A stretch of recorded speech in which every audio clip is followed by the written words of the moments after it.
கேள்வி பார்வையாளருக்கு வணக்கம். இந்த நேர்காணலில் நாம் சந்திக்க இருக்கும் சிறப்பு விருந்தினர் அண்ணா திராவிட மக்கள் முன்னேற்ற கழக பொதுச் செயலாளர் வழக்கறிஞர் பசும்பொன் பாண்டியன் சார் வணக்கம். வணக்கம்.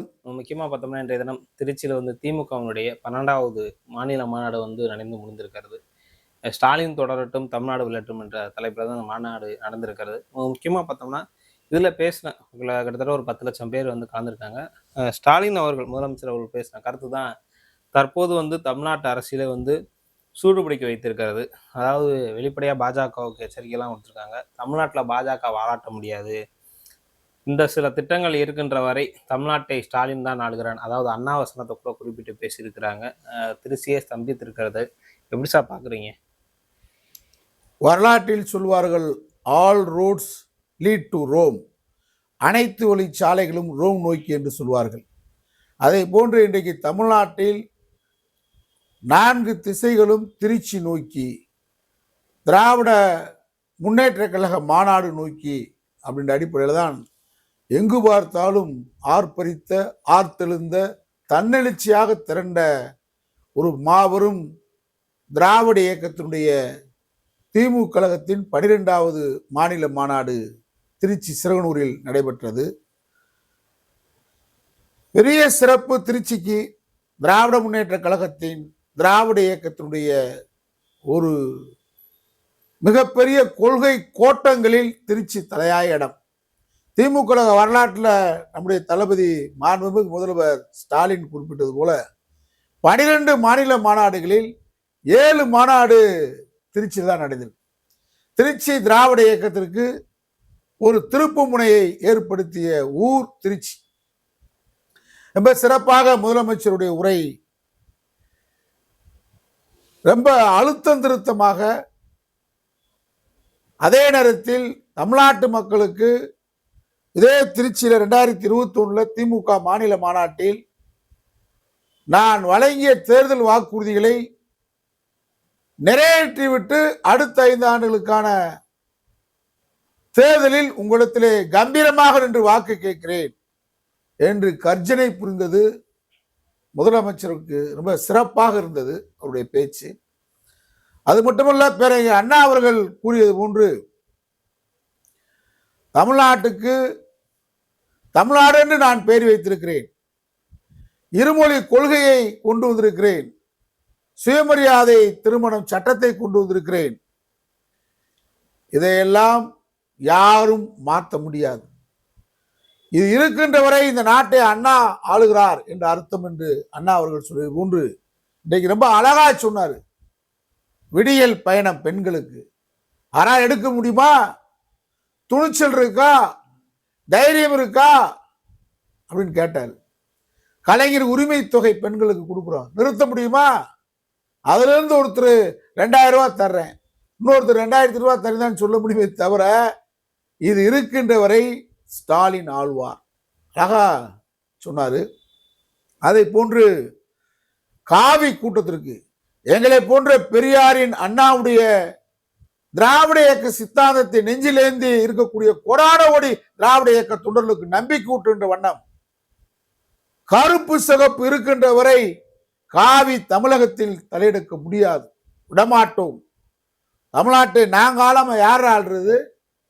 அருமையா கேட்டார். அது மாதிரி டெல்லியில் இருக்கக்கூடிய ஒன்றிய பாஜக அரசு தமிழ்நாட்டுக்கு செய்யக்கூடிய துரோகங்களை பட்டியலிட்டார். கல்வி நிதி கொடுக்கல, ஜிஎஸ்டி வரி அந்த நமக்கு கொடுக்க வேண்டிய தொகையை கொடுக்கல, தமிழ்நாட்டுக்கு பாஜக செய்யக்கூடிய துரோகத்தை சொன்னாரு. ஆனா அழகா சொன்னார். அதாவது நடக்கிற போட்டி என்டிஏக்கும் திமுகவுக்கு இல்ல, தமிழ்நாட்டுக்கும் டெல்லிக்கும் அப்படின்னு சொன்னார். ரொம்ப அருமையானது. அதான் உண்மை. டெல்லி நம்மளை வஞ்சிக்குது, இந்திய ஆதிக்கத்தை கொண்டு வருகிறது. நீட்டு தேர்வு மூலமாக மருத்துவக் கல்லூரியிலே நம்முடைய மாணவர்கள் படிக்கக்கூடாத சதியை கொண்டு வருகிறது. இதெல்லாம் அழகா மக்கள் எடுத்து சொன்னாரு. இன்னும் தொடர வேண்டும். பெரியார் அவர்கள் 1971 திமுக இந்த தேர்தலில் அடுத்த தேர்தலில் வெற்றி பெற்றால்தான் மக்களுக்கான திட்டங்களை தொடரும் அப்படின்னு பெரியார் சொன்னதை சுட்டிக்காட்டி சொன்னது நம்முடைய முதலமைச்சர் இந்த மாநில மாநாட்டில் முத்தாய்ப்பாக பேசியது. தமிழ்நாட்டு மக்களுக்கு ஒரு பெருமிதத்தையும் ஒரு நம்பிக்கை முதலமைச்சர் மேல தொடர்ந்து சிகர வைத்தார் போல் ஏற்படுத்தியிருக்கு. பெரிய நம்பிக்கையை முதலமைச்சர் கூட்டியிருக்கிறார், தன்னம்பிக்கை ஊட்டியிருக்கிறாரு.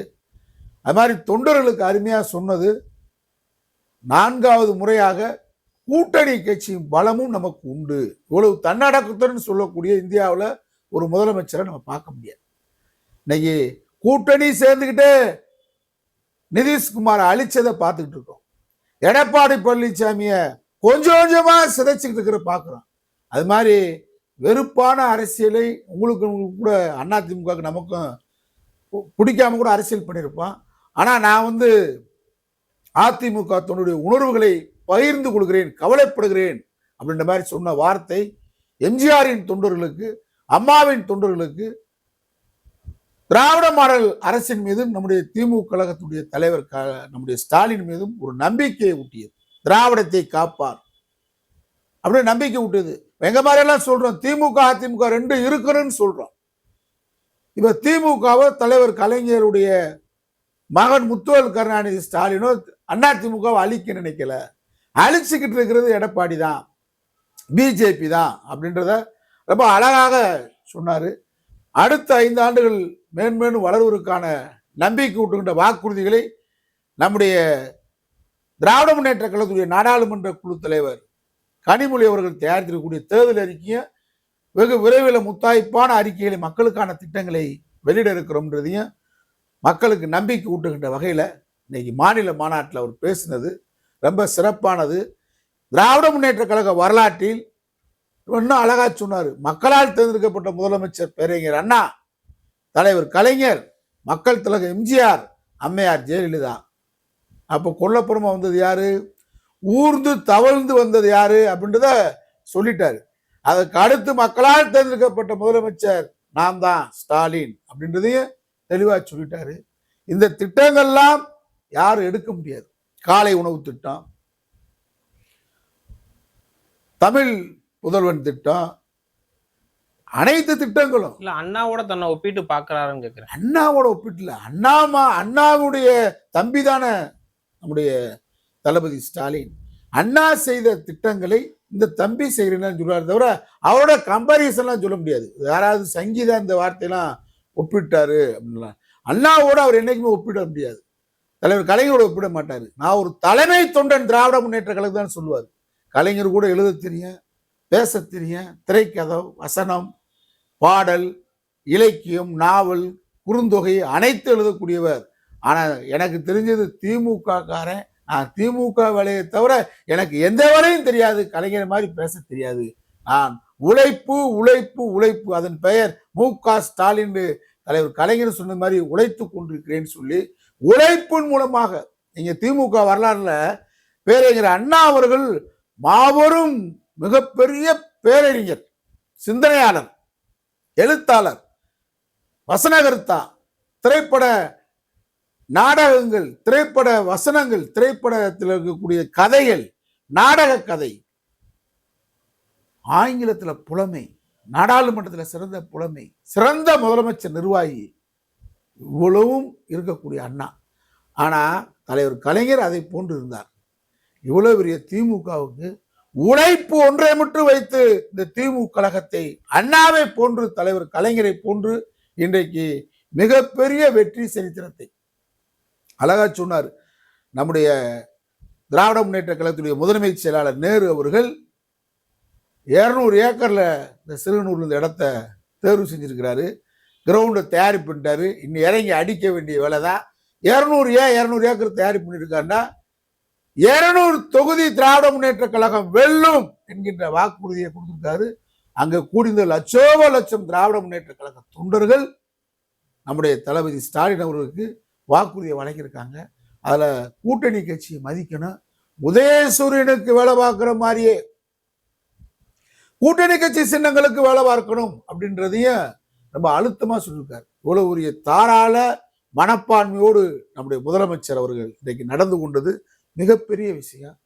அதுல அதிமுகவை பாஜக எப்படி விழுங்கிக்கிட்டு இருக்கு, அழிச்சுக்கிட்டு இருக்குன்றதையும் சொல்லி அம்மாவின் தொண்டர்களுக்கும் எம்ஜிஆரின் தொண்டர்களுக்கும் தன்னுடைய அனுதாபத்தை தெரிவித்த முறை இருக்கு பாத்தீங்களா, ஒரு மிகப்பெரிய எதிர்கட்சியாக அதிமுக திமுக களத்திலே போராடிய கட்சி 1972 ஆனா அதை கூட ரொம்ப ஒரு திராவிட கட்சியில அதிமுகவும் இருக்க வேண்டும், அதே நேரத்தில் கொள்கை ரீதியா இருக்கணுன்ற ஒரு அனுதாபத்தோட ஒரு அணுகின முறை அதிமுகவை இன்றைக்கு அணுகிய முறையை கொத்தடிமை எடப்பாடி பின்னாடி இருக்கிறவங்க உணர்ந்து பார்க்கணும். இப்படி ஒரு முதலமைச்சர், இப்படி ஒரு இயக்கம் இந்தியாவிலே கிடையாது.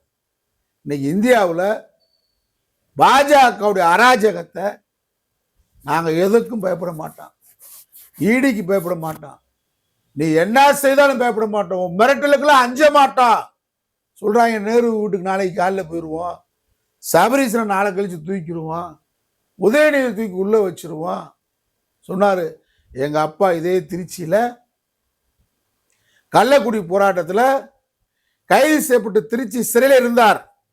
என்னை சின்ன குழந்தையா கொண்டு வந்து சிறையில தான் எங்க அப்பாவை நாங்க பார்த்தோம். இந்த ஸ்டாலின் பார்த்தாரு.